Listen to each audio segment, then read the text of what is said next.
Pastor Magadini. Yeah, Michael, ndinofara, how are you? Ndiri nani. Yes. Ndadzoka nemwe mubvunzo. All right. Mubvunzo wangu uri kuti zoni bhaibheri pene zvarinotaura here pamusoro pekudya nguruve. Oh, okay. Yes. Nguruve. Yes. Yeah. Yeah. It's good to answer mention about nguruve. The Bible is very specific. Okay. About nguruve. But chandira kutanga kutaura ndechekuti ndira kutanga ndadzima pfungwa ine vanhu vakawanda. Okay. Ndikufunga kuti nyaya yezvekudya izvi inenge yakazotangwa naMozisi somewhere ameno zvakaitika iye nevana vaIsrael. So a lot of people confine this thing to it being a Jewish thing and Moses and so forth and so forth. Okay. But even tisati tambosvika ikoko ngakuti ugare waziva kuti mhuka Mwari achitodzisika akagara adziclassify kuti clean and unclean. Okay. Yes. Right from the onset. Okay. And I can read to you from Genesis chapter 7.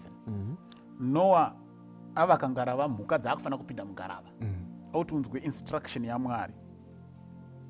Inoti, you shall take with you seven each of every clean animal, a male and his female, 2 each of animals that are unclean, a male and his female. This is during the times of Noah, yes, before the flood. Okay. Mhuka dzaitozikamwa kuti idzi dziri clean, idzi dziri unclean. Noah aitoziva kuti iyi iri clean, iyi iri unclean. Achitonzi dziri clean dzese padzinenge dzakupinda mugarava, make sure dziri clean dzinopinda in pairs of 7. Okay. Dziri unclean dzongopinda dziri 2 male and female. All right. That is, hatisatomboisa Moses apa.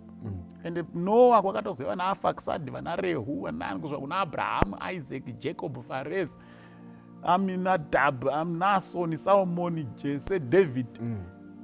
My generation akazouya later. Okay. And Moses ari weimba yaLevi, baba wake wanga ari mwana waLevi.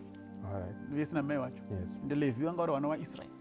And Israel ari kubva pana Isaac achibva pana Abraham. Kudzoka kuya kuna Noah, mhuka dzadzagara chingozikanwa kuti clean and unclean, clean and unclean. Yes. Now let me come back to your question directly. Now uchione kuti nguruve inoclassifyiwa as what? Okay. Pamagroup iwo ari maviri. Ndipo unoverenga kuna Leviticus now. Leviticus chapter 11. Ndakuerenga Leviticus chapter 11. Right. Verse 1 and 2. Okay. Now the Lord spoke to Moses and Aaron, saying to them, speak to the children of Israel, saying, these are the animals which you may eat. Among all the animals that are on the earth. Verse 3. Among the animals, whatever divides its hoof, Yes. and has a cloven hoof, which means wandara kaparadzana, All right. and choose the cud, there, you may eat.